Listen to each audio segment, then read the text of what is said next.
Like successful people give up all the time. They just like frame it differently.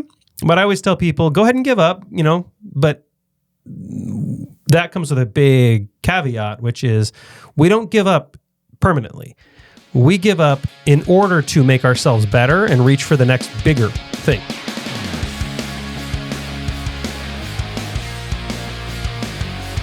What's going on, everybody? My name is Ryan Snaadt. It rhymes a lot, and you're listening and watching the Rhymes with Odd podcast. Today, we're jumping back in the booth with another amazing guest. We got Justin Brady in the house. Justin, welcome to the show.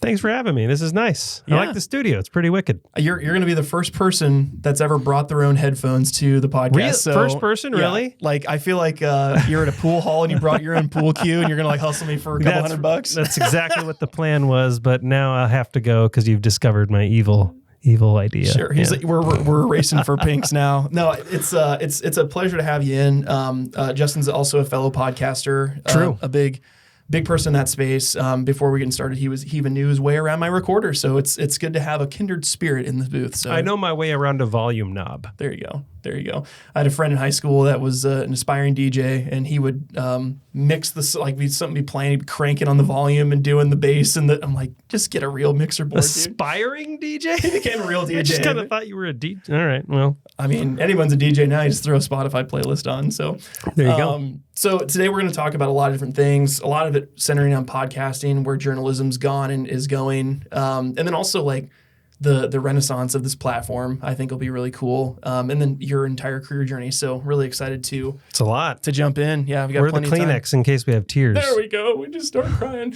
But kind of before we start, I think it'd be good if you could give us a quick introduction of who you are and what you do. Sure. Okay. So I'm in PR and comms, and that's been a long journey. But basically, I take clients who are in complete obscurity, and I get their idea into not so obscurity, like, in front of millions of people. So the reason I do that is because most people have what David Burke has coined as the mousetrap myth, which is build a better mousetrap and the world will beat a path to your door. And of course, that's never actually happened, by the way. Like, no one cares about your better idea or your better mousetrap. In general, they're going to ignore you. And so that drives me a little crazy because I naturally see a great idea and I think everybody should see this idea as it is. This is exciting. What? And that's just not the way it works. Like, people ignore great ideas all the time. So my career is getting those people who have those great ideas or those companies amplified to millions of people. That's, and sometimes that is through like maybe a traditional PR avenue. Sometimes it might be through an event. Sometimes it might be in content strategy. In the last several years, much of it has been podcasting.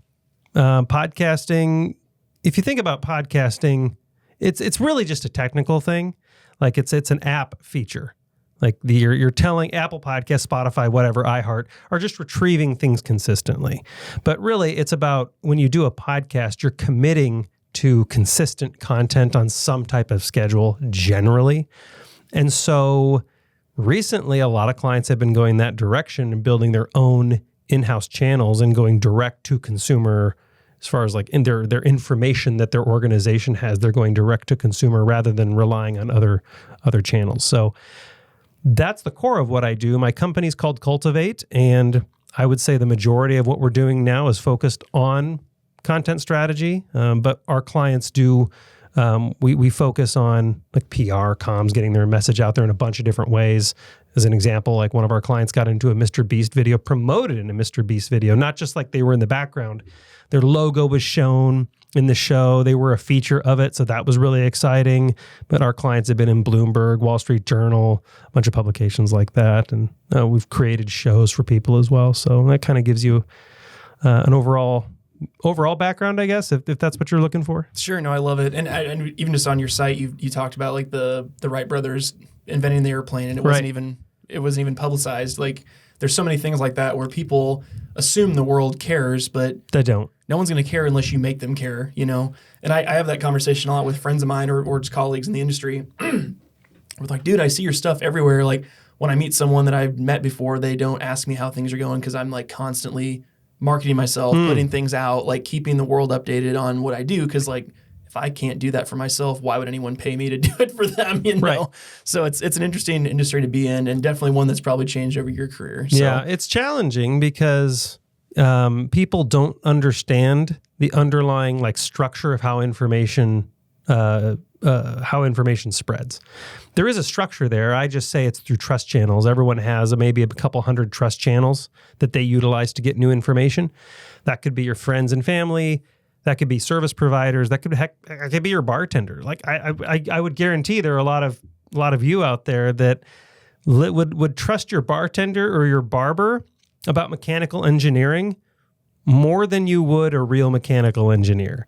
And so that's, people are probably scoffing at that, but yeah, you all know I'm right. Sure. So my wife's a hairstylist, and the amount of people that have confided in her about like things that their spouse don't know or their family has no clue about. Like, I'm like, they told you what? And she's like, I can't tell you. The bend and snap, man. The bend and snap. I don't know if your wife, she's seen Legally Blonde. Yes, Legally, of course. Yeah. You kind of have to. If I learned about terms from ammonium flyglocolate. I can't say the word. I can't help you. When you do it in there and you get it wet, she knows that. She's a perm lady. So anyway. Oh, sure. You learn things from perms now. Yeah, but the point being, like, that is a sacred relationship. It's like a really close, and you may think it's crazy, but it's real.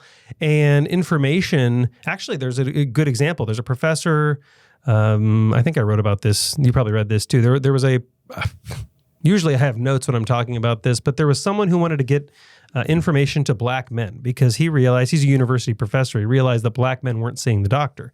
And so he's like, oh, how am I going to reach them? He ended up working through barbers to get the message. I mean, that's absolutely brilliant. That's a great example of a trust channel being utilized well. And a founder or a company may think like we should go after the Wall Street Journal to get our message out there and do some earned media.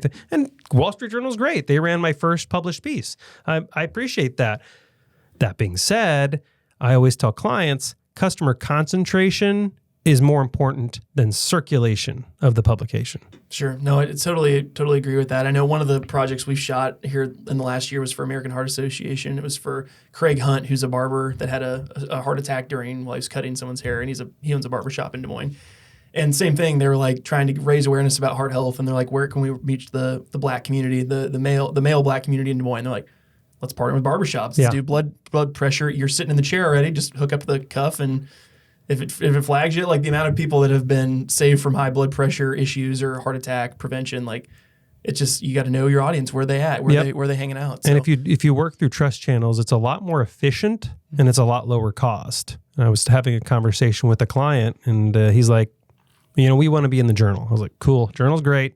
What's your goal though? And his goal was to get information out to a particular niche, in this case, truckers. And I was like, how many truckers do you think read in the journal?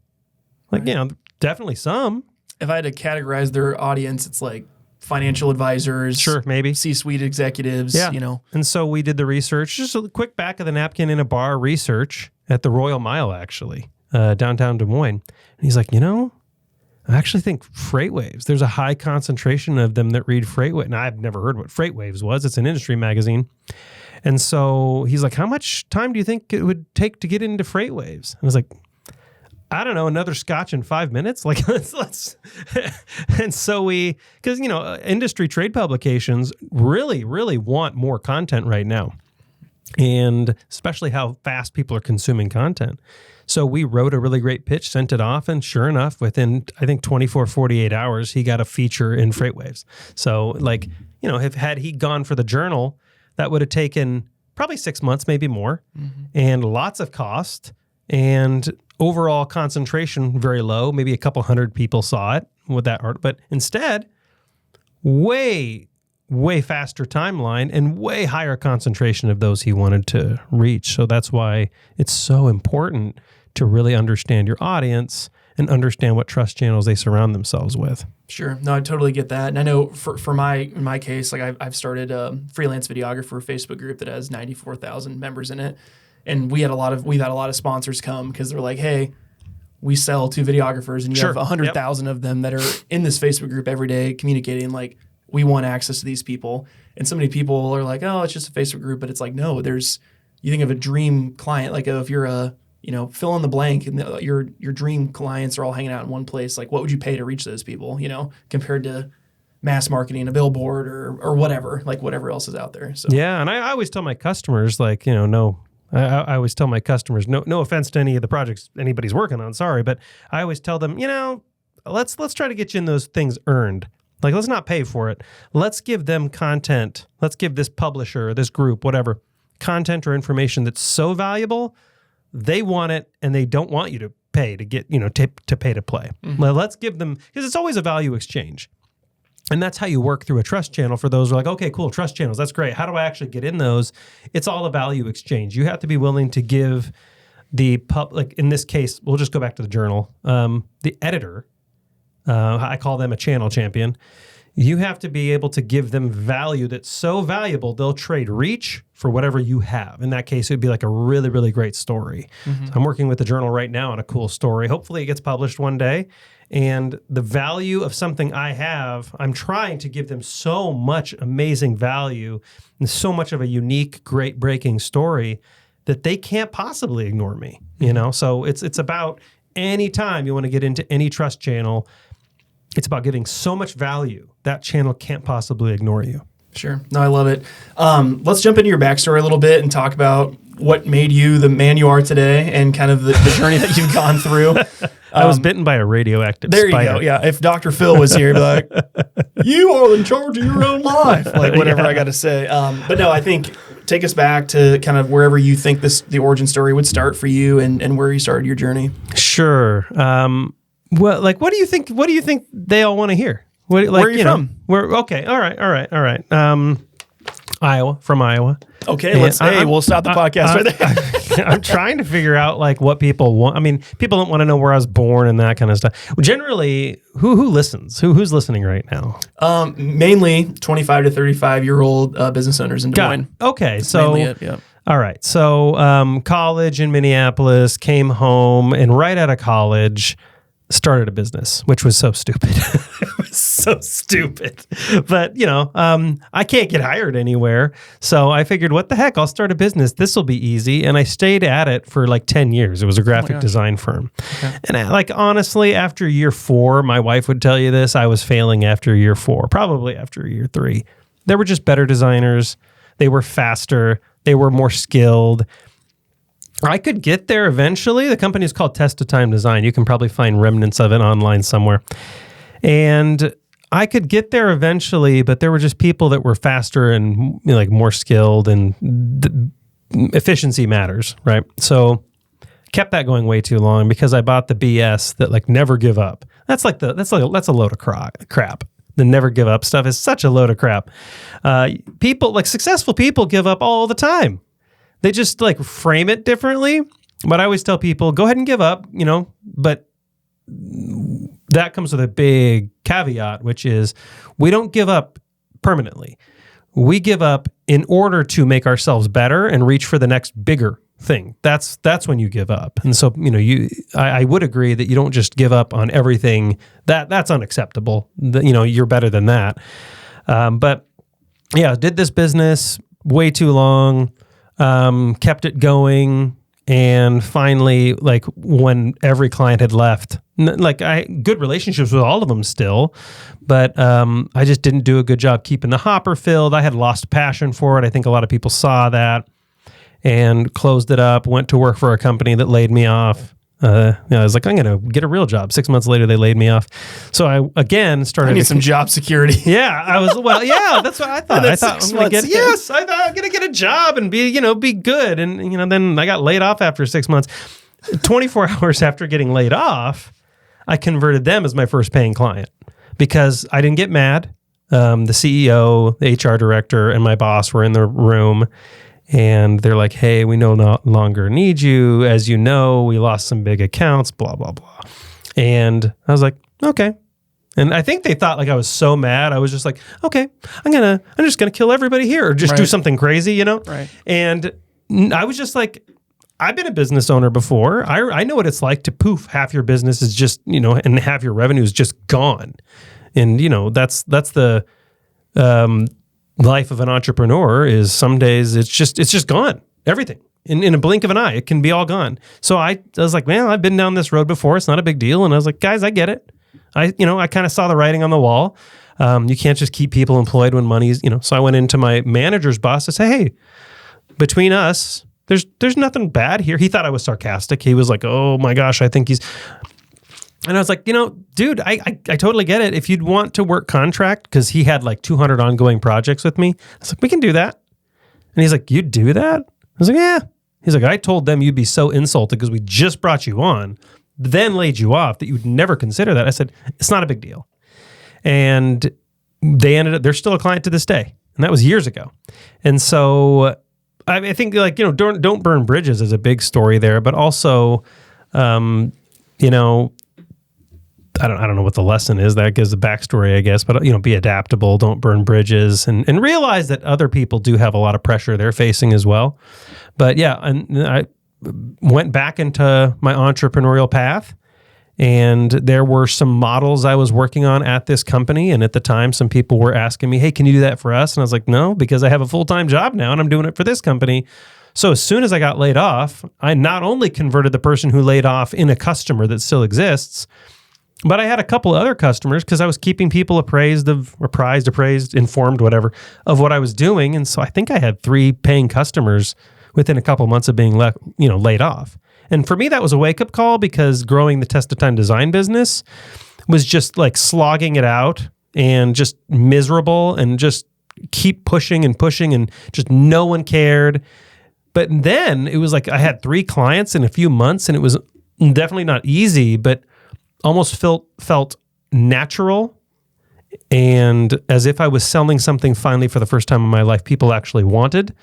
And I kind of found, this whole communication lane, I'm good at this stuff. Like, this is a little easier. Like, so that was interesting to me, that my first company that I had envisioned being my one and only company, and it was amazing how my entire focus changed. Like, my dream, the thing that I thought was my big dream, died.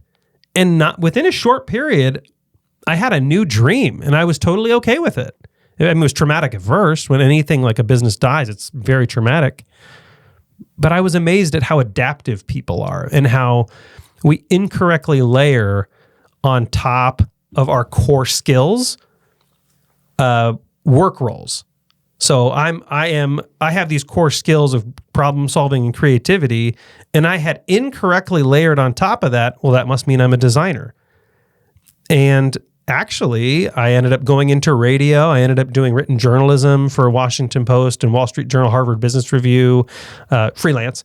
And I've actually done a few things that all were really fun. Mm-hmm. And so I think people make category errors when they're like, I have these skills, therefore I should.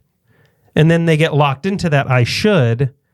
And you may have made a big mistake in that I should. Your skills actually may be better somewhere else, and you just don't know what that thing is. Sure. Well, I think even just... There's a lot of little paths there for you there, Ryan. Good luck. No, it's great. It's great. We'll untangle it. I think it's great. Well, even just, I know so many people that their identity is their job, and then they come home and they're exhausted, they go to sleep, whatever. But it's like, I always say, you need to have like 10 to 15% of your time that you can just dawdle, like try new things. Like you said, write, like maybe I want to try writing, maybe I want to do that. Like leave space to try, because then the market will tell you what I should keep doing. Like you said, like if people are beating your door down to try to get you to work with you on this communication stuff, it's like... Yeah, and just to be very clear, no one's beating the door down. It was just a little easier of a sell, because sure. I had this this product that people wanted, but I definitely had to call them and still convince them and negotiate a price and show them a plan and why it would work for them. So just to be very, very clear, ain't no one going to be beating down your door for your product. I mean, if you're in that position where you have a really, really unique product that just sells itself, first of all, please call me. I want to meet you and know how that happened. But in general, you're going to have to sell it. You're going to have to create relationships to sell that, whatever that is you're going to do. It's not going to sell itself. Sure. No, I totally get it. So you leave, or they ask you to leave, and you kindly say, here's my card, call me tomorrow. Basically. We'll do something else.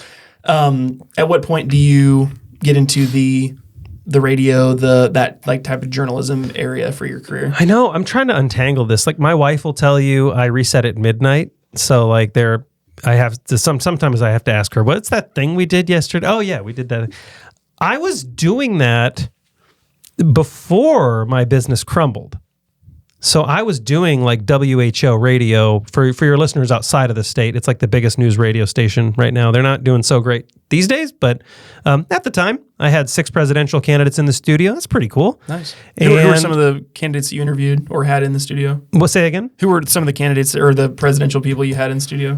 So there were 6, but 2 of the ones that most people probably know of, like Tulsi Gabbard is one, Andrew Yang is another. Yep. There were a bunch, but those were the ones that Senator Hickenlooper, former Governor Hickenlooper. Sure. Those were a couple names. Probably impossible to get those people until it's election cycle season. Well, yeah, because we're in Iowa. No one really cares about us until caucuses. Yeah. Then they care. Yeah, and then the second caucuses are over, they're like, see ya. Yeah. Oh, yeah. Totally. Don't care about you anymore. Yeah. Totally. I will say the ones I had, all really kind. All of them were very, very kind, very respectful, really considered the issues, thought through things, were very open, which was surprising to me. Maybe that's because all 6 of them that I had in studio were polling near the bottom. Sure. It seems like the very kind ones who actually think about the issues poll pretty low for some reason. Sure, sure. Yeah, but the only presidential interaction I've had, well, a couple. One, Trump actually spoke. I went to Simpson College, and he came to the college and spoke, and that was when he announced he was running for president. Oh, cool! What an experience! And everyone laughed. The whole audience thought it was funny. They're like, this TV show star is going to run for whatever. He's like Arnold Schwarzenegger running for governor. Who cares? Really? And then turn around and won the election. It was like, holy cow. And then just won it again. And then Hillary Clinton was there as well because for whatever reason, the college is very politically inclined. And I wasn't at the time. I was like, cool, whatever. I was walking an 8 a.m. class one time and I saw this dude with a bunch of guys in suits and glasses following him around. It was like 8 a.m. like on a walk in the middle of campus. This is Bill Clinton. Just walking to class, and I was like, and I just kind of half asleep. He's always so chill when you see him on. Yeah, I'm like, and I just doesn't said, care. I said, hey, Bill, and just kept walking, and he just like, hey, and then I found out later that he has like a photogenic memory, so he probably remembers that interaction. It's like, interesting. Yeah. Oh, that's interesting. Which is like the best superpower you could have as a politician is like have a photographic memory to like remember every person's name you've ever met, every interaction. Interesting. Anyway, but anyway, to answer your question, yeah, the podcast thing was before I got that job, and at the tail end of it as my other thing was dying. And during that whole period as well, I was fortunate enough to write a piece for the Journal, which got read by an editor at the Washington Post who followed me on Twitter, and I followed him and just straight up DM'd him and said, I want to write for the Post. He says, I'd like that too. So the podcast actually started before WHO and iHeart deal, and I'm pretty sure the podcast is one of the reasons I got that. And that started because I was interviewing people for this Washington Post gig, the freelance gig. And for anybody who's done writing that had to answer to an editor, they cut things. You spend all this time, like 2 hours with some cool CEO of some kind. And I actually got to interview Trump. That was cut, but I actually got to interview him through Rona, his assistant, not directly. But they cut stuff, tons of stuff. And so I went back to a bunch of guests and said, hey, the commentary you had for that piece was really, really cool. It sucks that the whole thing got cut. I'm starting a show. It's not affiliated with the Post. Would you be a guest? And, that was almost 8-10 years ago, maybe. At that time, podcasts weren't that hot. They were really growing fast. So most of them were like, oh, podcast, cool, sure. Mm-hmm. So I've heard of those before. I've heard of those things. So right time, right place, Yeah. Well, it's just so nuts. Like you talk about 10 years ago not being a thing to like basically that was one of the huge things that decided the presidential election this year was like podcast appearances. Yeah. Or lack of podcast appearances because people just want an unedited, long-form conversation to understand issues where people are coming from or get to know someone's story. Like I'm listening to a 6-hour interview right now on the Sean Ryan show, which he's a former Navy SEAL and CIA op, and he was interviewing this guy that has this crazy life story. And it needs a 6-hour interview. It really does. Like this dude's life is insane. Like you could not pare it down to a 30-second clip on social media. Like there's just absolutely no way to do it besides they spent an entire day having a huge podcast. They have lunch break and whatever. Right. And gets too emotional, take a break, come back, whatever. It's literally like a non-stop episodic story. This guy's life. That's crazy. And it's a wild medium. There's no other medium like that where people would just sit, unless it's like a movie. But even then, scenes are cut out, dialogues changed, edited. What was your draw to the podcast side of it as just an individual compared to doing it through a publication? The podcast side of it is when I started podcasting, there wasn't really much corporate podcasting yet. So it was I remember I had to use like SoundCloud and I had to figure this all out. I was using a Yeti Blue in a closet. I was using GarageBand to actually record things, and GarageBand's a mess. And so my I don't know, my draw was podcasting. I'm a natural communicator. I feel like it's probably being able to communicate people and extract things is a natural skill set. So lean into the natural skill set. That's what drew me to it. And I guess that nothing more than that. Maybe there were some friends of mine that had a podcast. Yeah, actually, a couple friends of mine had shows. So I was like, I can do that. That's fun. That's a fun. And so that's why I got into it, capture stories in a medium that I was comfortable with. Sure. So how long have you been doing, it's the Justin Brady Show, right? That's the original starting name, and you've been doing it ever since for like the last decade, basically? Yeah, it started out as the Creativity Cultivator podcast. That hit Apple's new and noteworthy category, which was great. And, guests on that show include like Howard Schultz, the founder of Starbucks, Paul Allen, the founder of Ancestry.com, some really cool people, Ryan Smith, founder of Qualtrics, New York Times bestselling author Dan Pink, #1 New York Times bestselling author Dan Pink. He was actually, he knows this now, but he was actually instrumental in helping me continue the show because like every other podcaster, I was probably going to give up on it about 2 months in. It's frustrating, as you know, as a content maker yourself. It's frustrating putting things out there and hearing crickets. Mm-hmm. And so I invited him on the show. I knew it's a whole backstory how I met him. There was he was doing a book tour. I asked him to come to Des Moines. He couldn't fit it in. He did a digital one, but I asked him to come on the show, and he's like, "If it's still going in 6 months, I'll be on." So I was like, "Game on!" Like I had a goal, and so. Dan is the reason the podcast was successful. But yeah, now I'm, actually, here we go. I didn't even write it down. You asked me a specific question. I want to make sure I answer it. The question was, how many episodes and how long have you been going? So maybe 8 to 10 years. Wow. That's got to be what, hundreds, thousands of episodes? So my show started out as the Creativity Cultivator podcast. And then I did the iHeart thing, and so that got paused, and I would just put some highlights on there. And then after the iHeart thing and WHO radio thing ended, those merged together. So it hasn't been that show. It's a really confusing answer, I know.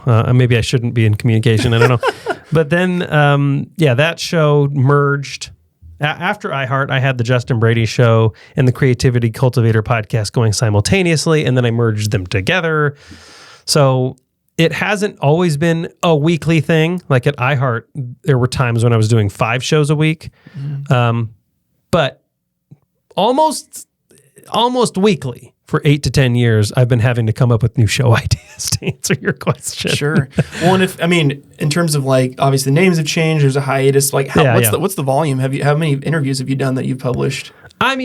Interviews, because on WHO, some of them are 2-3 minute interviews, and we'll have 4 per 2-hour show.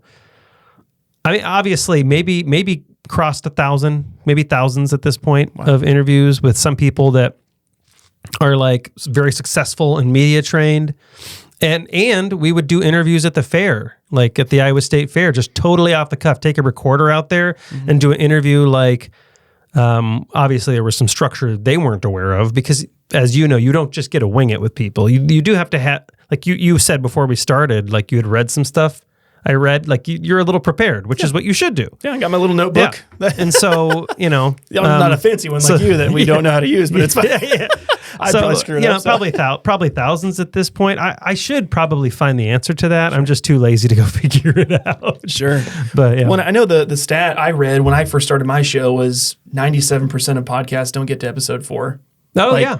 Just sure, I you believe start with the greatest intentions, and then you try to edit it. Can't do it. Whatever. It's a lot of work, man. It really is. Yeah, and for you me, should have a little respect for what Ryan's doing for Thank you you. every freaking week. It's Thank a lot you. of work. Well, the story you mentioned about almost giving up, like mine came pretty early. I was on like episode 30, and it's like halfway through my first year.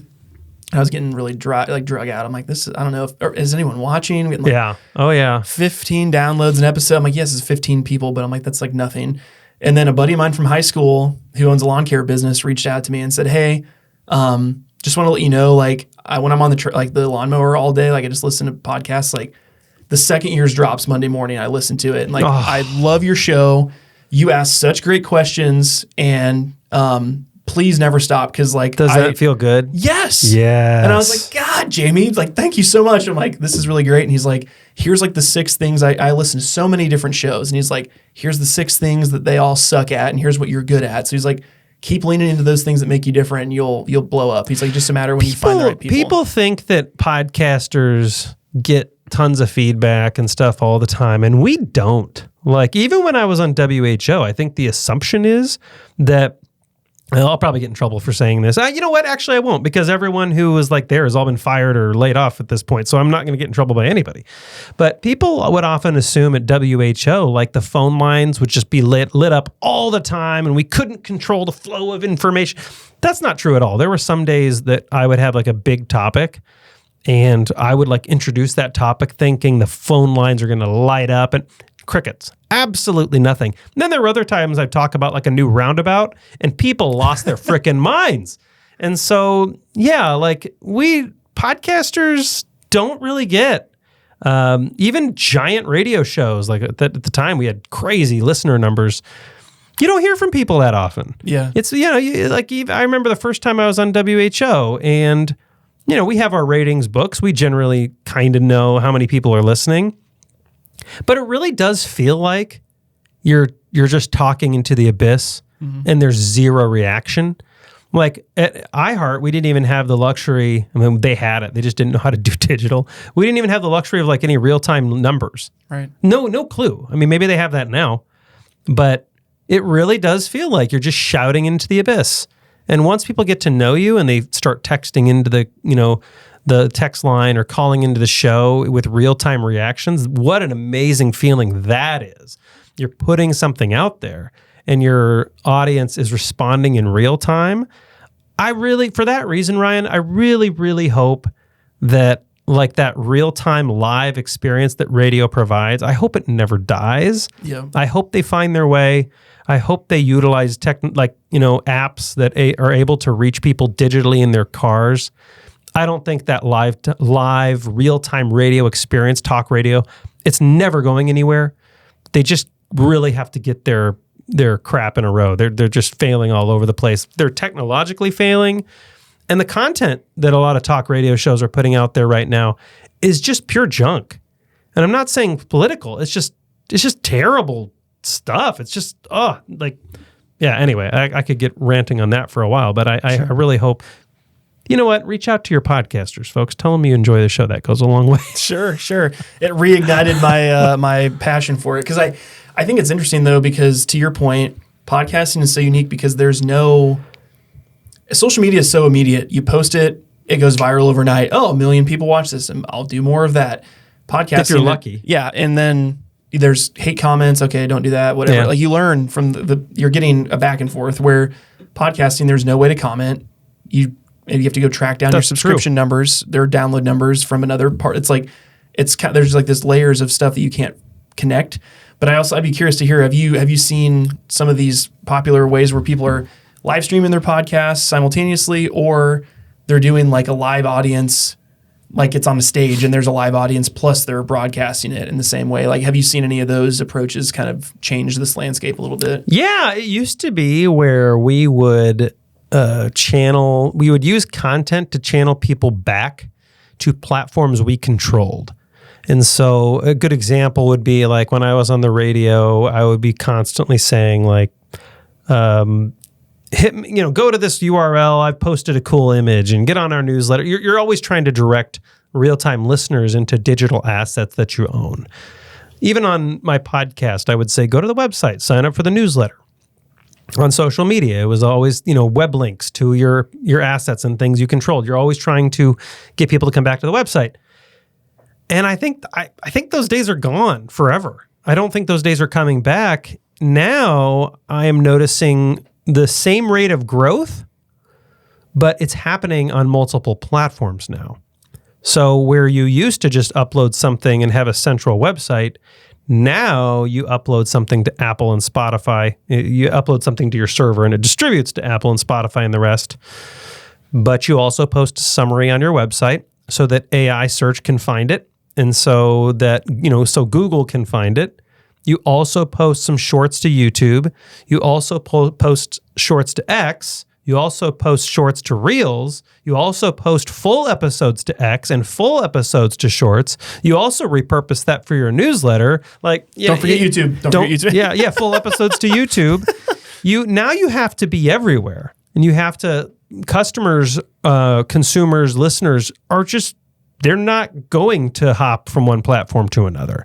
If you promote your show on X, they're not going to YouTube to find it. They're not going to do it. They're not going to go, even if that value has to be really, really incredible to get them to do it. And even then, they're probably going to get distracted by the next cat video and forget. And so you have to be everywhere now. Mm-hmm. And so that has changed quite a bit. It used to be, just listen to the radio. My show is 4 to 6 p.m. every Saturday. And so old school radio, just get people in that rhythm and then it was get them to subscribe to your paper, get a subscription, a real paper subscription. But nowadays, it's your audience is everywhere and you have to be everywhere because they are not going to change their routine for little old you. It's not going to happen. And that's definitely changed things. Absolutely. And it's such an interesting situation because the way I discover, I don't go looking for podcasts ever. It's I'll be scrolling social media, see a clip. Yeah. And I'm like, oh my God, where's the rest of this interview? I have to watch it. The one with Sean Ryan's, I was seeing clip, it kept coming up. I'm like, okay, I've sat and diligently watched a 3 to 5 minute clip 10 times this week. Yeah. I might as well watch the whole interview now. I've literally watched little pieces of it. I'm like, I need to just hear the whole story. Right. I think that's really where it's at. And I'm in a podcasters Facebook group and have an online program where I teach people how to do it. Everyone's always like, can I do it without video? I don't want to do video. And it's okay, if you don't do video, you can, but who's going to just happen upon your show and then just give you 3 hours of their life by happenstance? Nobody's going to do that. Yep. And rarely. we just started for another project I work on, the Iowa podcast. And that's for any Iowans listening. That's probably the more relevant show. We just started video. I want to say maybe 4 months ago, nice. Definitely really, really late on it, but bandwidth is an issue always. And we definitely don't have the nice setup you have. We have some cell phone cameras set up. It's definitely not ideal, but it's better than nothing. Sure. And yeah, it's just I felt as though I was just pushed that way by the audience with, against my will. Yeah. But that's what they want. And so you have two options, which is give your audience what you want or die. Yeah. Yep. And I was just at a creative meetup a couple weeks ago, and creatives in Des Moines get together, 30 people there, probably 25 of them were video professionals. It's just where the industry's going. Wow. Oh, I used to be an animator, but in your case, graphic designer, can't get work. It's slog. Everyone's doing video. Everyone is going that way. So I think it's really, and I don't even care going to those because I'm there's so much work to go around, even though all 20 of us do the same thing. There's so much out there that no one's gonna, we're not gonna be fighting for food. There's so much to eat out here. So, yeah, wow. So tell me a little bit about you mentioned the Iowa podcast, that whole thing, and then also the network. Explain to me how that started, what that looks like, because it's ever evolving now compared to what radio networks were, podcast networks were even 5 years ago. Yeah, good question. So because I was at iHeart, we were, at the time, it was a morning show. It was supposed to be the weekend version of Van and Bonnie. And it was me and Adrienne Branstad, 9 to 11 every Saturday morning. And we went into what is basically called radio abyss. And literally nobody listens on Saturdays. We were told that. I think that's why I got the show opportunity, because they're like, well, this isn't risky. No one's listening anyway. And so I realized that I was competing against people that were Monday through Friday on my own network, Monday through Friday, drive time, more resources, more time, more shows. And I was like, I don't think we're ever going to like have any meaningful impact through the airwaves. I think I know more about digital than the whole station combined at this point, because they're all old school. So I was like, I think we're going to have to compete digitally to get any listeners to the show. And so we ended up like setting show records for the station. The program director at that time said, "You're the first weekend show we've ever had that actually made money." Like they, networks like show that they owned, because mostly on Saturday they just sell showtime. And we grew ratings, and then I ended up getting moved to the 4 to 6 p.m. slot. But yeah, here we go again. I just didn't write this one down earlier. You're going to have to refresh my memory on where I'm going with this, Ryan. Gosh darn it. Just happened twice. Tell me about iowapodcast.com. Yeah. And then I'm sorry, everybody. I'm a I should be. You thought you were bringing on a professional. Well, you're used to running your show, not coming on my show. You brought on a fraud. Okay, so yeah, I'm going to write it down this time.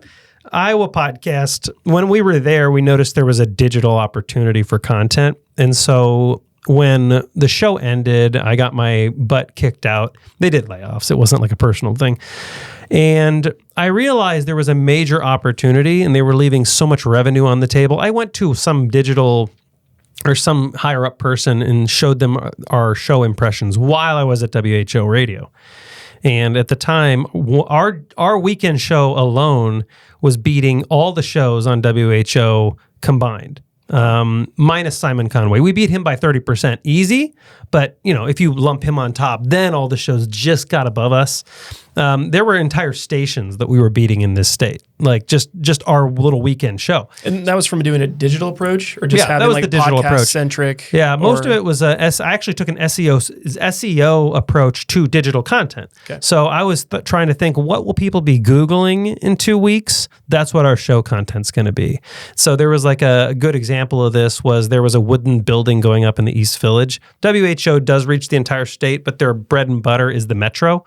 And so I was like, I'm pretty much guaranteeing people are going to be Googling wooden structure East Village. So we did a show on that, invited the architect in. Basically, it's a big chunk of IKEA furniture. It was a fascinating interview. Sure enough, within 1 to 2 weeks, we keyworded that, structured it in such a way where it will be found on Google. That's a whole science in and of itself. Sure enough, tons of people started hitting that monthly. And so none of them at this station knew how to do that. I knew there was a lot of opportunity left on the table.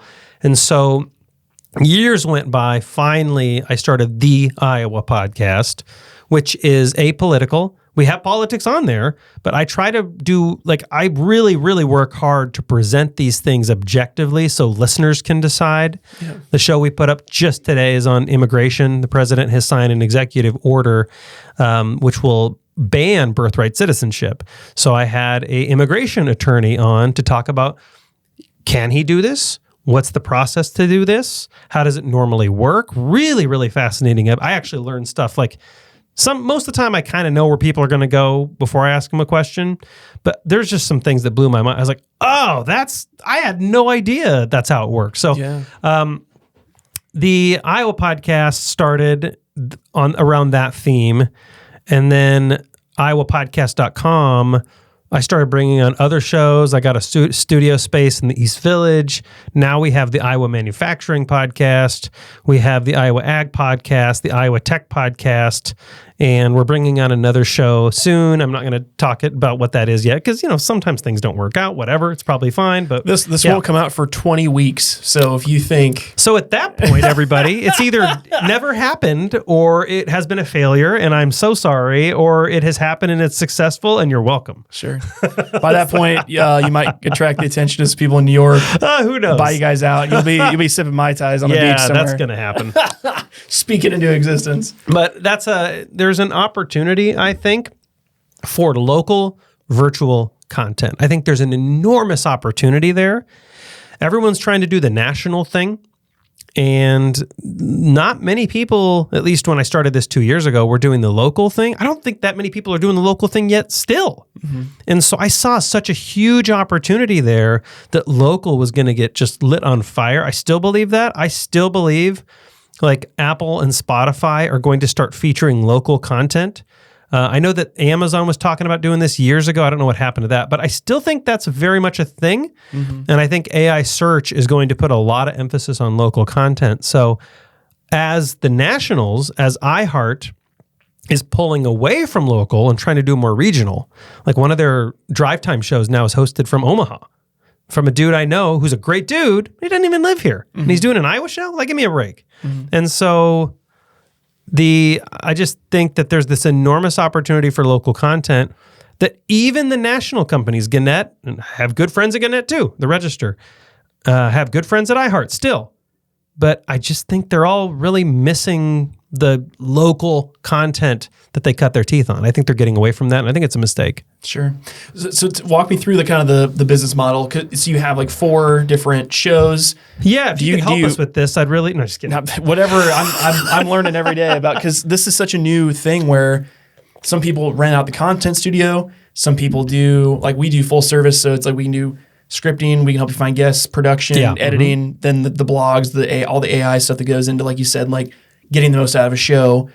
How are you guys structuring these different shows, and how does that model work? It's ad model. It's definitely an ad model. We will also collaborate with brands because ads can be great, like a liner.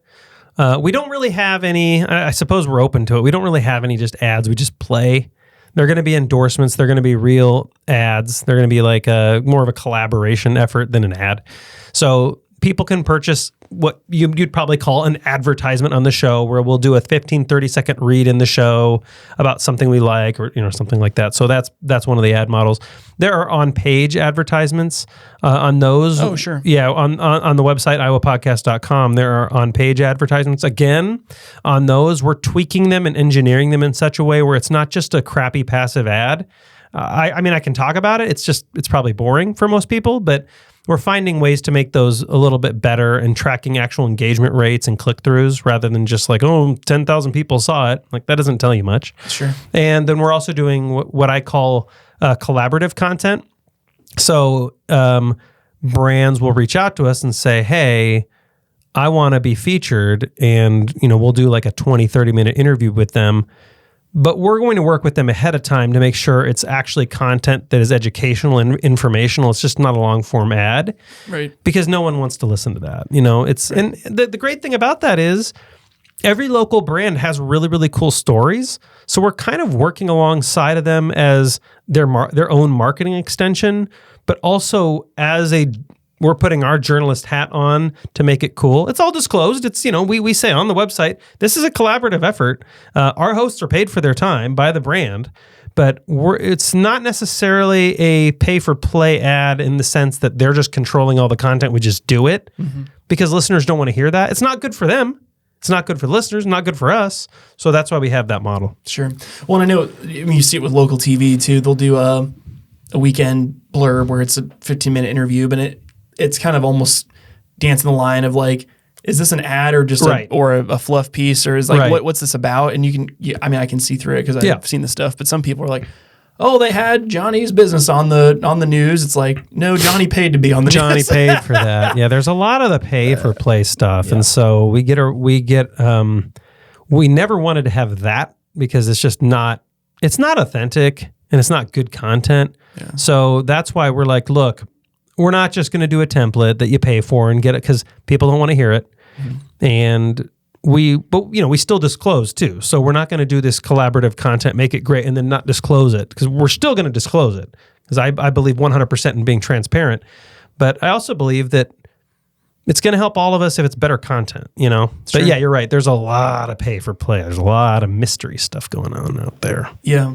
Well, I know we didn't monetize the show until this year. We started getting some local businesses that wanted to get involved and support the show. That's great. Or people we've had guests that were Congrats. like, I love the cool. show. What can I do? Or whatever. So Beautiful. People that are listening have heard the ads now and some of the different ones there. And we try to get ones that are aligned with it. But And I appreciate you paying me in advance for this too. Right, you're right. We'll give you an envelope with some. We'll pay it in pesos or Canadian. Do some weird, obscure pay in crypto. How about that? Some blockchain.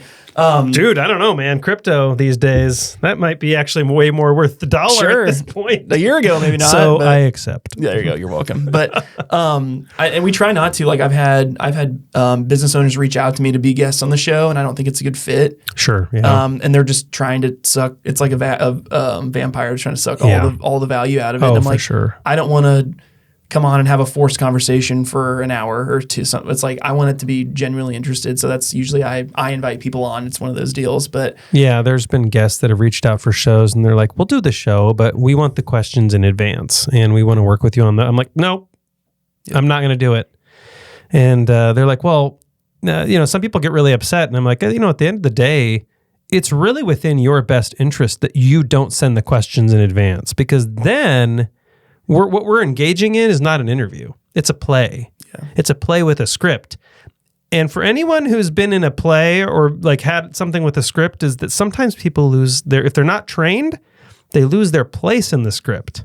And so you can always hear, if you're really listening in an interview, which ones are scripted and not, because sometimes people kind of forget their lines, if you know what I mean. Yeah. So like they'll be asked a question and then they'll start answering it and you're like, that's not even remotely what the person, what are they talking about? It's probably because it was scripted. It's probably because someone gave the questions in advance. So, or they're so on, like, tell me about this very detail. Like I'm glad you asked. Blah, blah, blah. I'm like, no one's brain works that fast. You had to have had the questions ahead. It's not natural. And people do see through it. Like maybe not consciously, but subconsciously people are just like, something ain't right here. They do see through it. Like listeners are way smarter than most hosts give them credit for. Sure.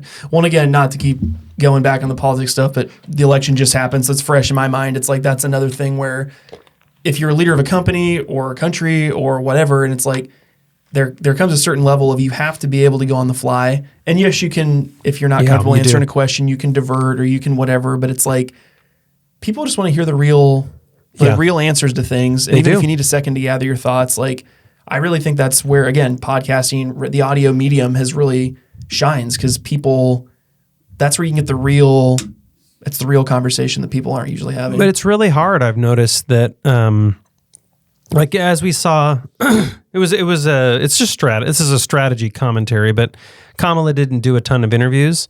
I think it was probably strategic. Her crew, for whatever reason, didn't think that was a good idea.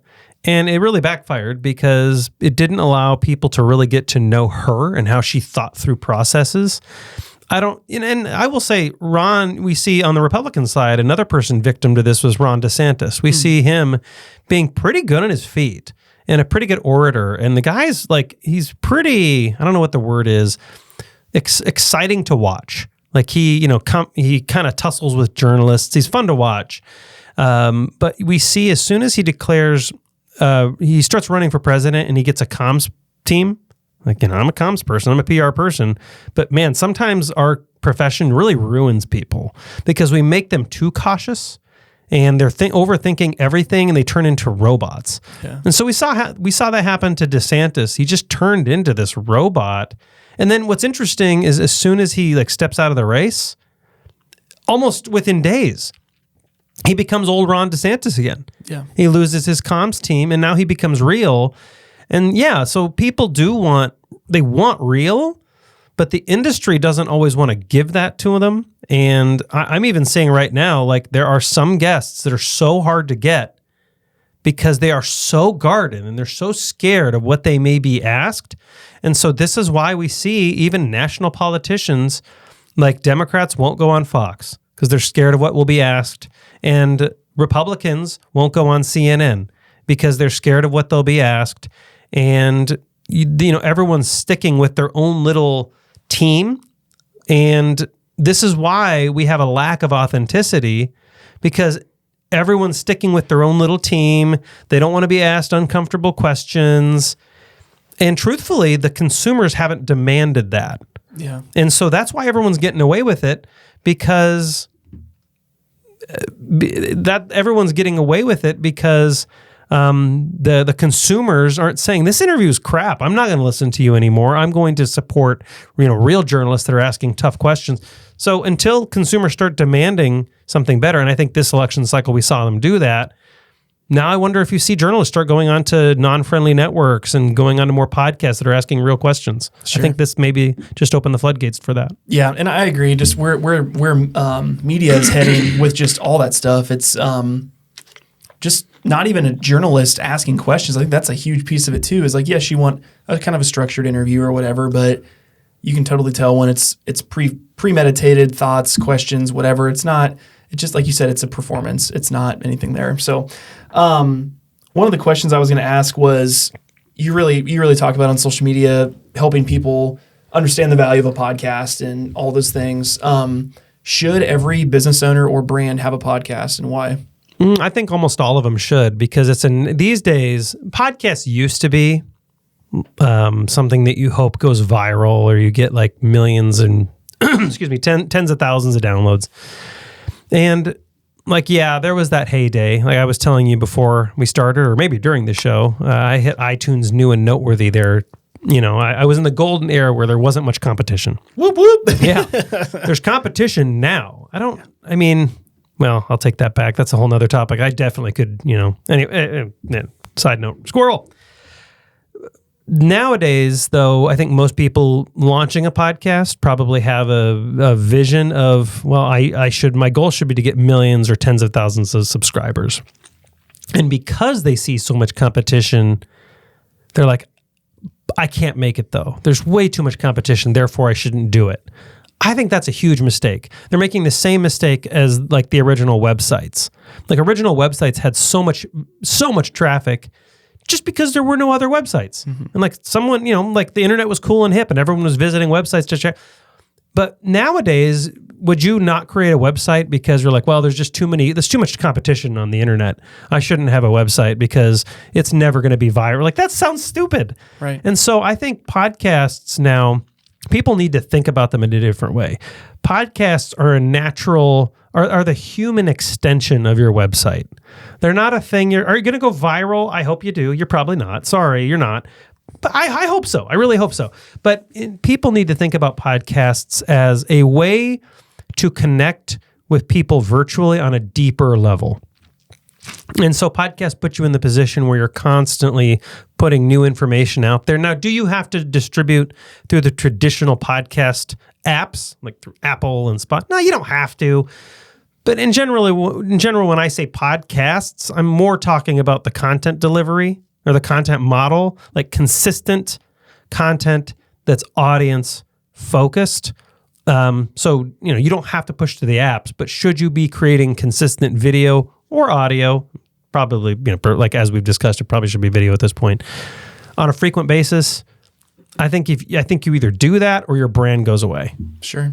It's interesting too, because when I first got my first bout of podcasting, I was working for a production studio in Des Moines, and we were getting a bunch of our agriculture partners to start podcasts for the brand, because there was a lot of it's just like, again, where is your audience at? It's like a lot of these guys are in a cab for 12 hours a day during harvest. Like, what are they listening to? A handful of ag podcasts, but like, could we create, like you mentioned, like an SEO driven approach? Because like the goal is to get more traffic to the site. Right. So how can we use drip out podcast content? People can find the long form. We use clips on social media. Everything's driving people to the website. And I can't remember. I'm not going to say which brand it was, but it was like a how do I say this? A fertilizer company. They sold chicken shit. That's basically what it was. Can we swear on this show? Oh yes, of course you can. But that was the whole point of the show, is like, well, that's bleeping good to know. Yeah, exactly. But we were really focused on that, and it went from like getting monthly visitors to the site was like maybe 100 to like 5,000, because all of it was like people organically finding blog posts which were linked to podcasts, which were linked to resources and guests, and then people were backlinking from those sites. It was like there's a whole other side to this content thing where if the big goal is to get website traffic, how do you tie it all together? So that was a big thing that as you're talking about that, I'm like, God, I remember those times, and like we wouldn't do a podcast interview until we knew the title, what we were trying to do. Like, for sure. we would reverse engineer success from it. We were not just shooting into the void and hoping that we hit something. Exactly. Yeah. Audience focus. Like, people ask me, what are the, I don't know how they ask it, but my reply is there are 3 rules to podcasting, which is audience, and audience, And so I was just having this discussion a couple weeks ago, last week. Well, as you know, sometimes they all blend together, with Martin Keene. He is the IBM technology podcaster or YouTuber, excuse me. They just hit 1 million subscribers. And I was like, how do you, what do you credit for growth? How'd you do it? A lot of questions like that. And he's like, we really were freed from the requirement to do branded content. Like, we were really given the ability to do whatever we wanted and to focus that content on just, is AI trending? Is this LLM trending? We're just going to talk about it. Mm-hmm. Because the original, the internal mantra or internal guiding North Star that we have is don't talk about IBM stuff. Because we'll do calls to action at the end, like go here to, learn more about this such and such thing. But the show content, unless IBM is like in the center of it and we have to talk about IBM, we're not going to talk about IBM. And so that's like the core thing that all these brands need to understand is audience. They're like, no one wants to hear us talk about our products. I'm like, you're right. They don't. That's why you shouldn't. Right. That's a dumb podcasting strategy. Some people who do hire me to do a show, they try to say, we want to do a show. And, today we're going to talk about how we can help these companies. And I'm like, dude, do you listen? Pull up your apps. Does anybody listen to that kind of content in here? Does anybody listen to branded content that just ads? Not one of you? Yeah. So your customers aren't going to listen to that earlier either. Yeah, absolutely. And I think it's interesting. You mentioned the audience. That's something I try really hard with my podcast. Is not to talk about myself hardly at all. Or when you're telling me stories, I'm on, if we were just having a conversation, I would probably say more back. But I'm like, no, the point of the show is to learn more about Justin, not to keep hearing the same 5 stories that Ryan keeps talking about. Because if you're an avid listener, it's like, Jesus, he's talking about that one in the last episode. Trying so hard to just make it about what the guest knows and peel that back. So I think there's definitely something to be said for that, and just knowing who's what are your people listening to, or who are your people? What do they want to know more about? I think those are the huge things. But I remember seeing that clip on social from the IBM interview because that's such a huge breakthrough and probably so hard from a top-down perspective of hey, that thing that we're paying you to create a bunch of stuff for our brand, don't mention us ever. Yeah. It's okay, we'll try that and see. It's one of those deals where, but I also think where it's going now is that you don't have to beat people over the head to know comment, subscribe every single. It's they know if they liked your stuff, they're gonna like it. It's not 2010. You have to I'm glad to hear you say that. I'm always torn on I hate telling people like and subscribe on everything. I think it's stupid and it doesn't if I like something, I'm going to like and subscribe. I'm just gonna do that. That being said, I know the traditional thinking is you have to spoon feed people. You have to tell them some people just don't think of it, as crazy as that sounds. But man, I have been wondering that lately. Can we drop that now? Are we at a place, or is the research still telling us we need to do that? Yeah. Yeah. But people ask, okay, so if we're not going to do a podcast on our brand then and our stuff, what do we do it on? It's well, learn about your listener, learn about who your target audience is, and target the content around whatever they want to know about, and that you're an expert to talk on. Sure. Or that you have credibility to talk on. There's your show. Red Bull doesn't talk about Red Bull Energy all the time, right? They don't talk about their drinks. Just check out this video of this guy skateboarding on the surface of the moon.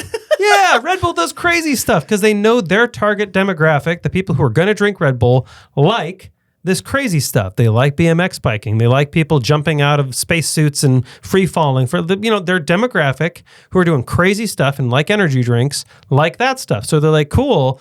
We're going to create so much amazing content. We'll just draw them in. They will be helpless. Mm-hmm. Red Bull's audience is helpless. They have to watch their content. Sure. Because it's so friggin' cool. And so that's what, go Red Bull your brand. Find out what your customers love and just give it to them, and figure out how work your way in with a call to action on the backside. There's obviously more strategy to this, but if the bottom line here is find out what your audience loves and just find a way to give it to them. I love it. Let's take a break here. We're going to do the lightning round now. Oh, gosh. The questions that you were not briefed on. Right. For somebody that's been trying to take notes, this is probably going to Should make I drop down and do push-ups and get ready for this or something? Stretch it. There we go. So we've got 1, 2, 3, 4, 5 Lightning questions. round. Oh, great. They vary. I'm going to have to write these down. I've difficulty already ones. rabbit trailed twice on this show. And No worries. We'll give you a softball first. okay. Name your 4 favorite podcasts. Dang it. These aren't okay. Right. I'm going to sound so boring. The What's News by the Wall Street Journal is a great show. Huberman Lab, Yep. great show. Yep. Ask NT Write Anything is a great show. What I don't like there, I have a lot, so I'm gonna have to. I guess just it'll have to be the All In podcast. Will be the 4th one. Okay. So yeah. Not the Justin Brady show or the Rhymes with Odd show. No, you go. not those ones. Of course not. No, this is good. What are your 4 favorite AI or podcasting tools that are making your life easier for producing your show right now? I've been using Grok. What is that? Grok is like X, so X.com. Used to be Twitter. Now it's the Everything app. Grok is their AI model. I've been using that. I've been using... I thought it was Gronk. Oh, Gronk? Like No, Gronkowski. I'm like, Grok. I looked at my Twitter app. I'm like, the hell's Gronk AI? I went for Rob Gronkowski to pop up on my phone. So I'm like, what the hell is that? It's Grok, Ryan. Okay. Grok and ChatGPT, of course, OpenAI, and Descript are some of the AI tools I've been using a lot. Nice. Podcast content production. Sure. I'll share a couple and then we'll go to the next one. I like Autopod, which I was mentioning to you. Yeah, I need to look into Autopod. If you edit on Premiere, if you edit multicam anything on Premiere Pro, best $25 I spend every month. I'm actually going to write that down. Autopod. Write it down. I'll send you a link to the On review my I fancy did. notebook. Because there are some nuances, but if you watch the tutorial, it's a step-by-step. I can show you how to do Very it on cool. YouTube. And then the other one I've been using is Glasp.io. What? So it's Glass.io. Glasp, like Glasp. Yeah, Glasp.io. These names are getting confusing. It is a Chrome extension that you can have a YouTube video pulled up and it'll auto-suck the transcript, the captions into ChatGPT. It'll write a 10-point summary of it. Weird. And then you can have that transcript in there and your follow-up prompts can be like, write me 20 Mr. Beast style YouTube titles for this. And it will give very, anyone watching this, the last 10 or 20, I've used ChatGPT's plugin for this, and it's made my views go up quite a bit, and it makes it way more interesting. That's funny. I can also write 3,000-word blog review or blog overviews, show notes for the podcast, everything from that plugin. So those are my 2 really good ones. Interesting. So yeah, I have it all. I did a bunch of these trainings for my podcasting course. I probably should put some of these on YouTube because they're really helpful stuff to know. But number 3, who invented the telephone? Isn't it? Well, so it's supposed to be Alexander Graham Bell, right? But he didn't actually invent it. There's some other, these stories are always like, the real inventor was, yeah. So, but I have to say Alexander Graham Bell, right? You're right. Yeah. You're right. You're going to ask like one really obvious question, like, say the alphabet. You're going to ask some, and I'm going to like totally whiff on. I do terrible on like the obvious questions. Well, that was a pretty obvious one. I think a lot of people. It's a miracle I knew that one. Sure, I'm sure. happy with that. I asked my wife who invented the airplane the other day, what brothers, and she's like, I have no freaking clue. I'm like, well, you're right. I'm like, right, brothers. What is the oldest written language? Oldest written language is Sumerian. Yes. Oh, 3100 BC. They found Wow. found Sumerian written on the walls in Mesopotamia. wow! I got that right. Yes. That Bible major came in handy, Mom and Dad. The Bible degree came in handy. Can't name 4 podcasts. God damn it! You know what I know what Sumerian is. my last interview, I asked what are 6 Tom Cruise movies, and they're like every Mission Impossible, Mission 1, 2, 3, 4, 5, 6. Done. There you go. It's like, Perfect. Well, there you go. Perfect. All right, cool. You passed the gauntlet of lightning round questions. Was that it? That's it. Yeah. Wow, Sumerian. You got it. You're on top of the world right now. No way. That's hilarious. Go buy a lottery ticket. I promise he did not give that to me in advance. I didn't know it until I Googled it. So yeah.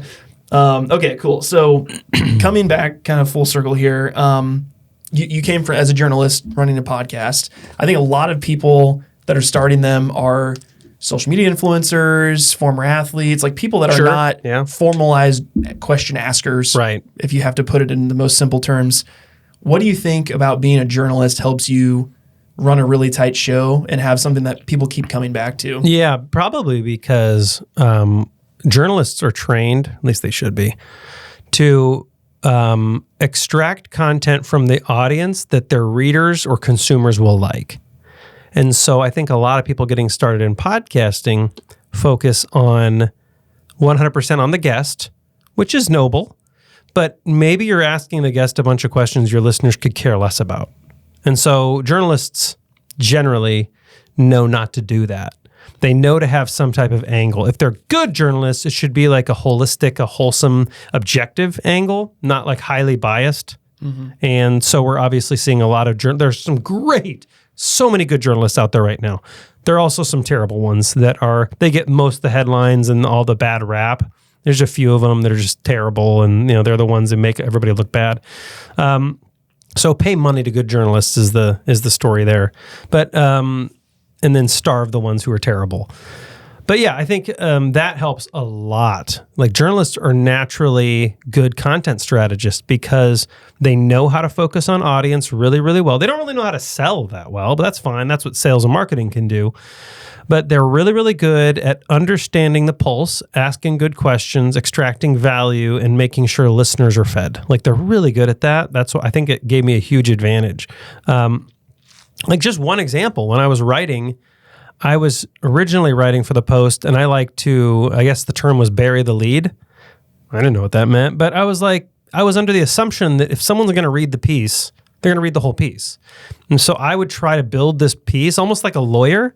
I would build this argument and then hit them with the facts at the end. So they already agreed with me, and now they have realized they're in my trap. And, and he's like, yeah, no one's going to read past the second sentence because you're like doing this narrative crap. No one cares. So he taught me to write like a nut graph and like how to put all the value at the top, assuming people will give you the headline. If you pass that test, then maybe they give you the first two sentences.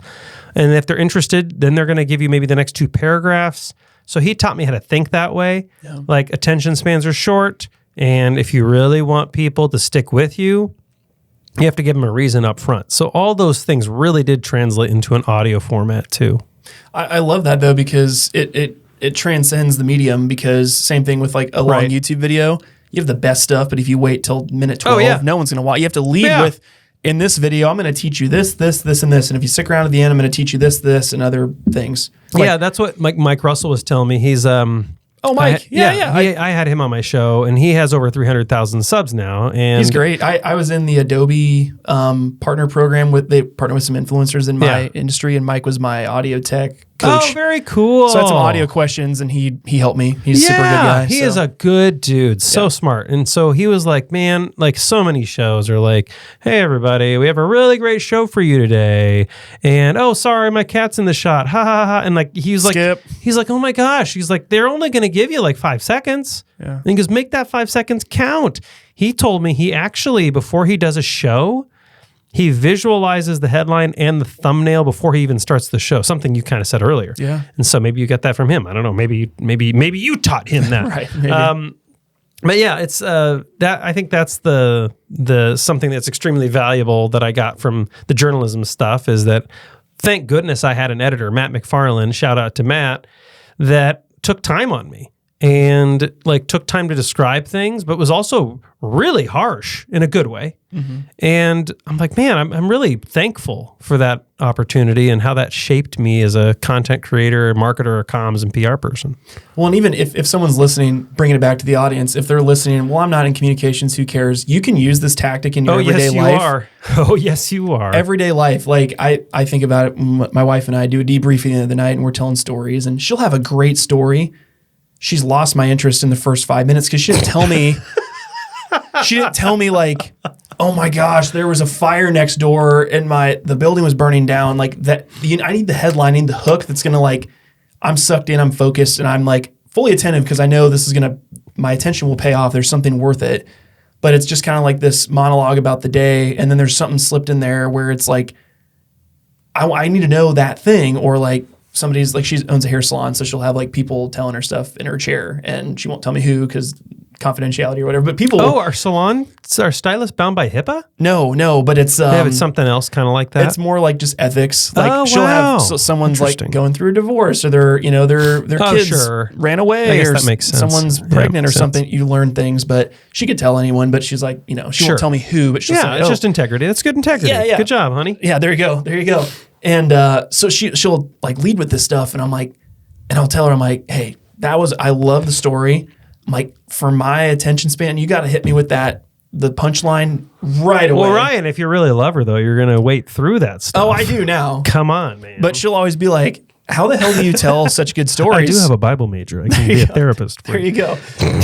but she'll ask like, how do you tell really good stories? Like everyone's always glued in. And I'm like, one, it's enthusiastic storytelling. Live the story, relive it. Like there's a story about how a mouse ran across my back when I was asleep at my old house. We killed 37 mice in 2 years. And whenever a mouse story comes up, I'm like, I got to tell you how a mouse ran across my back when I was asleep. And I thought our house was haunted because someone was scratching my back in the night. And I woke up and they're like, oh my God. And then they're locked in, like, tell me the story. Or how like a chili explosion when I worked at a meat plant, like changed my whole career. Like I'll tell that story where these stories, you got to think in terms of headlines. So if you're trying to be memorable or keep your spouse engaged at your end of the night debrief or make a big impact in a networking event and whatever, like lead with the headline. And I think that's a huge thing when any communication, like get the reason out right away. If you're calling someone for sales effort, like, hi, I'm so-and-so from such and such company. No one cares. It's like, hey, am I talking to this person? Okay, cool. I'm trying to see if this can help you and this, that, and the other thing. Are you the right person to talk to? It's like, get right to the purpose of why. So it's all audience. And whether you're doing a podcast or asking for a promotion, it's the same strategy. And it's focus on the value of the person you want to impact. That's it. It applies to everything. It applies to a networking event, your first business, you getting a raise. It applies to every situation. Really, people suck at communications these days, and that's like one reason why. But it's as a default, no one cares about you. Sure, your family does, your spouse does. That's probably where the list ends. No one else cares. You have to care about them, and you do that by framing any information you want on them, what they're interested in, what they might want to hear. Any situation in life, you're going to be better. You're going to be a better person at relationships, at work, at business, at sales, at marketing, whatever, by framing information based by framing value around that person. I even tell people, I mean, as you know, getting guests is actually hard. Getting good guests is hard. Yeah, getting good guests is hard. And I always tell podcasters, there is a hack. Now, it's not going to, it's not just a gimme, but there is a hack to get guests on your show, which is don't tell them, hey, I'd like you to be on my show. Because the answer is no, right off the bat. Frame it on here's value for you. This is what I did at WHO. Because, I mean, when I started my content journey, like I was a no-name. So I had to find out ways to get people to respond. I was in sales. And so at WHO, I just took the same process, which is when I invite someone to come on, I'll tell them generally what our listener reach is. I'll tell them value. Like my goal was to send an email so that people couldn't ignore it and they'd say, yeah, I want to be on the show. Mm-hmm. So the program director, not the program director, one of the VPs of something, they have so much bureaucracy over there, was like, how are you getting all the really, really good guests being this crappy little weekend show and all the main hosts can't get these guests? Like, I don't know. I have no clue. And then I realized later, the other host just sent emails out saying, I want you to be a guest on WHO radio to talk about this. And they would send that off thinking the words WHO radio mattered. And then someone that doesn't listen to radio, they're like, Who? What is who? Exactly. That's exactly. What are you, an owl or something? What is Exactly right. And so most of those emails were falling on deaf ears because they thought they were sitting on this golden brand. And most of the people they were emailing were like, I don't really want to talk to some stupid little radio station with 5 listeners. No thanks. Not realizing that, oh, no, this actually would be good for your brand. And so it's just about, if you want anybody to do anything, frame it on why it's valuable to them. Joe Thomas calls this, he's a coach guy, he calls this high focus language. He goes, if you want to make an impact with someone, use high focus language. That's you're the hero, Ryan, of the story. Low focus language is me. Sure. Who are like the top 1 or 2 most popular people you've ever interviewed before, or ones that stand out, or have we already talked about those people? Howard Schultz is a big one, founder of Starbucks. I'm a big coffee fan, but I'm also a fan of how he created that company. I've been a fan for years, obsessed over that process. Literally created a company to prove to people you could pay hourly employees a good wage and like give them great jobs and grow a profitable company at the same time. Amazing story. So Howard actually pays employees better. I don't know the current status of everything, but when he made his name, he paid employees way better than everybody else, gave them full health benefits, even for part-time workers, and like paid people's way through college.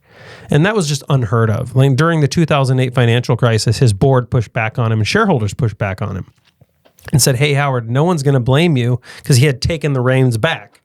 And they're like, no one's going to blame you if you cut this stuff. Times are tough. People get it. And he's like, I'm not moving. I'm holding firm on this. He fought his shareholders. He fought his board for it. Of course, he was right. And after that, Starbucks ended up being one of the top 3 quick serve companies, I think top 3 in the world, because he had the audacity to care for employees. And so that dude's story is so freaking cool. And it was my great honor to have him on the show. So that would be definitely a top one, but there are so many. Founder of Ancestry.com, Paul Allen, really cool guy. Kara Golden, the founder of Hint, like the beverage company. Yeah. Her story's so good. Her book, Undaunted, should probably be recommended reading for like entrepreneurial or MBA courses, because she has such good recall of information, like just scary good. But I mean, I just feel bad saying those names, because there are so many guests that I've had the opportunity to interview that are just such a blessing. And I'm just like, what? So many people that I'm like, I had Brian, what's his name? I'm blanking on his name now. I feel bad, but his wife, Maureen, Brian. Anyway, he was the CEO of Mattel. I had him on. Yep. And then he passed away. And so like months after I recorded that interview with him, so there's this cool memento, and his wife was like, I'm glad I have this memento. Yeah. Edgar Schein, who's a management expert, I had him on like 6 months before his passing. And these are all for your show, or are these like the random Iowa podcasts? interviews? Some of them are my shows. Some of them are client shows. I also host the Global Peter Drucker Forum stream in Vienna every year. And Edgar, I interviewed for that thing. Nice. So, yeah. Well, there's always like through the grapevine, you never know where those things will take you, like just having this connection. So I think that's the one thing about podcasting that's super interesting, is like every time you create, you're creating with a new person. If it's an interview show, you're creating with a new person. It's giving you access to new, their audience, their mutual audience. Like people can find that. Like I just feel like it's a relic that people can have over time. So yeah, and you know this, but sometimes the best tool of being a podcaster is the people you interview. Like building connections with them is great. Right. There was one person, I think they'd be fine with it. I'm not going to call him out just because I didn't ask permission, but I had him on the show. I wasn't even thinking of I was thinking in journalistic mindset and radio mindset, which is there is a big, thick wall between people you interview and people you do business with, which it was not hard for me ethically, because I'm like, that's easy. It was hard for me to keep those things separate. Like if there was someone I wanted to do business with, then I would not have them on the show. I'm like, even if they wanted to, I was like, dude, I want to do business with you. There were a couple moments where someone reached out and they were vague on their request. I'm like, is this because you want to do business with me, or is this because you want to be on my show? And they were like, well, can we do both? And I'm like, no, we can't. You have to pick one because I don't want there to be any money involved in my show. Like I'm giving you special treatment because you were. So for a while, I was like really, really closed off to the idea that someone may become a client just because of that ethics. And then one client, when I just had my own show, I didn't have a network, came back. I never followed up with anybody to do business with them. And one came back and said, hey, can we do business with you? And I said, no. And they're like, well, why? What? That doesn't make any sense. And this guy has a comms background. He's like, that doesn't make any sense. What are you talking about?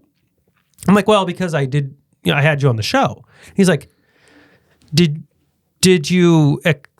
I float the idea that I'd become a client before I was on the show to leverage getting on the show? I was like, well, no. He's like, then what's the problem? And I was like, oh, he's like, you're not, because I understand the ethics you're going for. You're not ruining anything. You're not being unethical. He goes, I reached out to you. I'm the one requesting it from you. So like up until that point, I was like, oh, like doing interviews with people is a really great way to build relationships that I didn't even think about. It sounds, maybe I sound like an idiot, but I didn't even realize that was one of the big advantages of podcasting is building relationships with people. Like, duh. But sometimes I'm pretty dense. Well, now I get the sentiment of not wanting to mix the money with the integrity of the show. But I think it's also like just if you were to just meet these people out in the street, you're building your network, and then if they ask you for, hey, can you do your services for me? It's like, yeah, it's all how you do it. It's just it's like anything else. It's transparency and integrity. I would say for people doing podcasting, if you're reaching out to someone to have them as a guest to get them to do business, and you're not telling them that or your audience, that's not authentic. That's a little shady. And if there's audience, if there's one thing that's really important, it's authenticity, because it is incredible the resources people have and how savvy they are and how some people can break down every little sentence. And so if there's something you're trying to hide, they'll probably find it eventually. So that authenticity is a big deal. Sure. So we've talked about a lot just between like the Iowa podcast, your show, all the different things. If somebody's on the fence about doing a podcast or getting plugged into this media more, what advice do you typically give those people? Yeah, form your vision and mission first and have a general idea of who that audience is and what steps you would like them to take. Do that long before you do a podcast. I would definitely encourage you not to start a podcast if you don't know who that audience is and what change you're trying to bring to this world. Then it's pointless. You're just burning time. And let's say you actually like tap into some audience of some, like, then you're going to have to rip out. They have an impression of you that you've built, whether you know it or not. They're building an impression. They've created some kind of impression of you in your head. You're going to have to, once you figure out who the audience is and what impact you want to make on this world, you're going to have to rip that out and like try to reposition yourself in their head, which is really hard to do. It's really expensive. Yeah. So I tell people the same advice I give to clients, which is before you do any communication strategy whatsoever, you have to form a vision statement and a mission statement. A vision is the change you want to see in the world without you in it. A mission statement is how will you effectuate that change? How will you bring about that change? So just a super boiled down vision statement would be mankind should conquer Mars. And then the mission statement is we'll build the best rockets of state-of-the-art technology that can reach space to hit Mars or something like that. So yeah, I would recommend before you do a podcast, any comms project at all, know that vision and mission. Most people think they know it. And you're like, no, I generally get it. Go ahead and write it down right now. Go ahead, try. You can't, can you? That's what I thought. It's way harder when you try to move that conceptual information into something concrete and actually write it down. Things break quickly. So write down the vision mission statement, spend some time. You're not locked into it forever, but generally a vision, you want to stay true to that for a long time. And missions can sometimes change, maybe every couple of years. So I always tell people, lock that down first. If you do the vision and mission statement properly, it forces you to identify who your audience is and forces you to visualize them. Sure. What's your mission and vision statement for the your podcast specifically? Yeah, mine just aligns. Put you on the spot here. Yeah, no, that's totally. I appreciate that. Mine just aligns with my brand. My vision is all ideas deserve a fair shake, because it drives me crazy when someone has a great idea and they don't know how to distribute that idea. It drives me crazy. Like, I'm like, you have this wonderful idea. It could change lives, and they're not seeing it. It drives me crazy. It's driven me crazy since I've been a child. And then my mission is I amplify inventive people en masse, or I amplify people to millions of people. Like, that's my mission statement. So yeah, there you go. I love it. No, that's great. Justin, it's been great getting to know you a little bit more. Where can people find you if they want to tune into your show? Maybe hire you to help with their PR.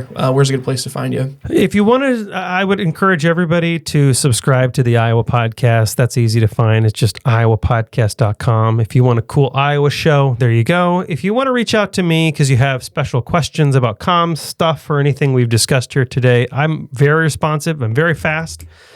One of my top strengths finder is activator. So I'm I love doing things now. You can go to JustinKBrady.com. Very cool. Very cool. Well, Justin, thanks so much for coming on the show. If you guys haven't already, make sure to check out his podcast. We'll link everything up below. And if you haven't already, make sure to subscribe to the show for us. As we mentioned in every episode this season, we're trying to hit 1,000 subscribers on the YouTube channel. So if you made it this far on the show, please do us a great solid and subscribe. It's free, and you'll get all these amazing interviews streamlined straight to your notification center. So in the next episode, we'll be talking with another great business leader in Iowa. But until then, my name is Ryan Snaadt. It rhymes with odd, and I'm out. Peace.